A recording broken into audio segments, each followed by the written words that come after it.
has a kind of respect that doesn't need to be asked for. It enters the room before you speak. It lingers in silence. It shapes how people look at you even when you've said nothing at all. It isn't based on wealth or status or charm. It's based on presence. Friedrich Nietzsche understood this presence. Not the kind built on arrogance or dominance, but the kind forged through inner alignment. A soul that no longer depends on validation because it knows who it is. Most people are trying to earn respect the wrong way. They over-explain, they chase approval, they decorate themselves with titles, awards, followers. But the more they try to prove their worth, the more invisible they become. Because real respect, the kind Nietzsche speaks to, is not loud. It's not about convincing. It's about becoming. You don't need to be seen to matter. You need to matter to yourself so deeply that being seen becomes irrelevant. This is where most people fail. That presence wasn't gifted. It was earned.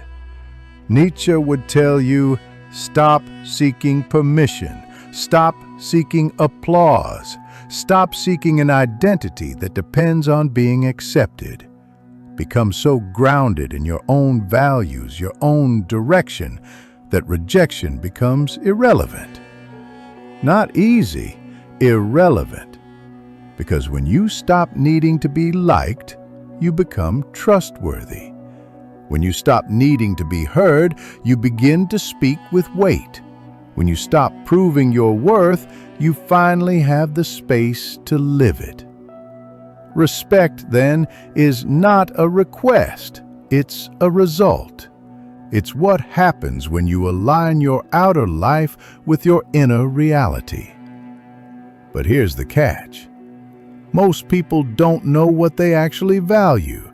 They copy their morals, they borrow their beliefs.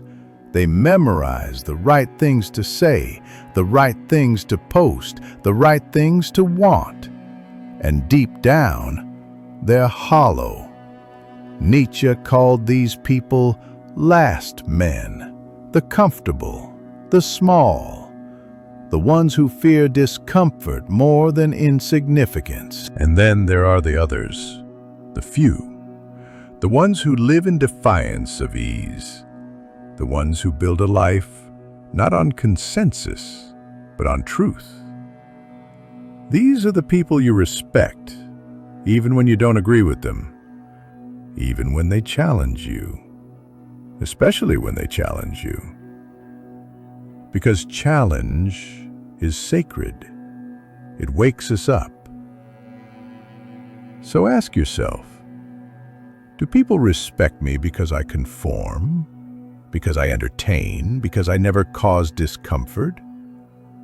Or do they respect me because I live in truth, even when it costs me? You can't earn respect by being liked. You earn it by being whole. Nietzsche believed that integrity is destiny, not reputation, not image, integrity. The refusal to live a double life. The refusal to lie to yourself. The refusal to betray your soul in exchange for comfort. That kind of person walks differently. They listen more than they speak. They pause before they act. They carry the weight of their life like a responsibility, not a costume. They don't tell you what they believe, they show you. And in that showing, they become unforgettable. Respect is not earned through appearance, not through cleverness, not through charm, not through achievements stacked high for the world to see.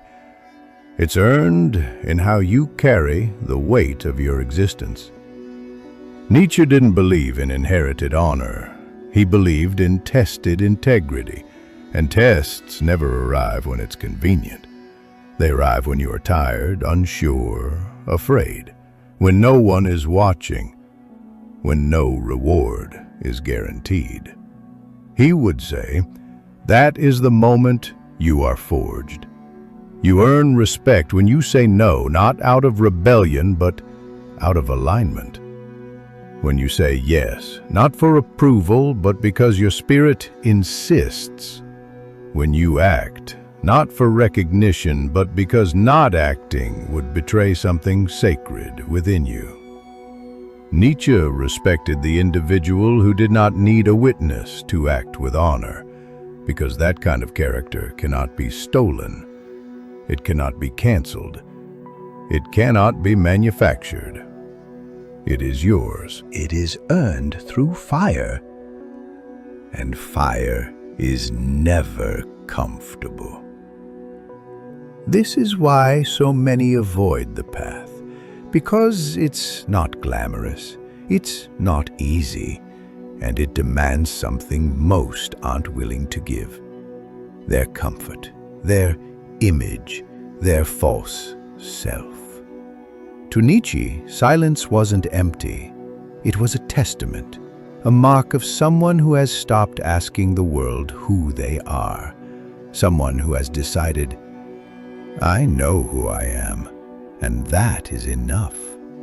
They no longer perform strength. They embody it. They've stopped defending their values because they've begun living them. They've stopped trying to change everyone else because they've finally taken responsibility for themselves.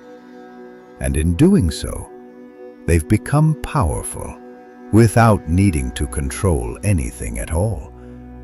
They've realized real respect isn't about how many people follow you. It's about how deeply you follow your own truth. And that truth, it doesn't shout, it doesn't advertise. It whispers, it tests, it waits, it asks you again and again, will you betray me today just to feel safe? Will you trade me for belonging? Will you abandon me for applause? The more you answer no, the more that truth settles in your bones. And the more your presence begins to speak for itself. You become someone others trust, not because you say all the right things, but because you are internally consistent. You've wrestled with your ego, you've seen your shadows, you've made peace with your chaos, and that work becomes your gravity. Nietzsche didn't want you to be nice. He wanted you to be whole, because nice can be fake, nice can be weak, nice can be manipulative, but wholeness is real. It includes your boundaries, your convictions, your silence when words cheapen truth, your fire when silence would be a lie. Respect flows from this wholeness, but here's the paradox. The more you chase respect, the further it runs, because chasing means lack. Chasing means need. Chasing means you are still living for their eyes, not your own. Stop chasing. Start embodying. Let your words shrink. Let your presence expand. Let your convictions speak louder than your insecurities. Let your actions validate your identity. Because identity, real identity, is not built from opinions. It is revealed in consistency. It is shaped by what you do when it costs you, when it hurts, when it threatens to unravel everything false you once held dear. And that unraveling, it's holy. Nietzsche knew this. He embraced it. He didn't speak from comfort. He wrote from suffering, from illness, from isolation. But he refused to lie to himself. And in refusing, he became more than a man. He became a mirror. a mirror for anyone willing to ask, am I living what I claim to believe? If not, no lecture will save you. Only courage will. The courage to rebuild yourself from the inside out, not to impress others, but to be at peace with your own reflection. That is the person others respect without even knowing why. Not because of your resume, not because of your past, but because something in you reminds them of what they've forgotten in themselves, their truth, their dignity, their strength. But they'll never admit it, and you won't need them to, because by then, you'll have stopped needing to be understood. You'll have stopped arguing for your worth. You'll have stopped trying to fit in rooms that shrink you. You'll have become not someone who talks about values, but someone who is of value. And that is unshakable. It's also rare, but it's possible. The price is everything false. But the reward?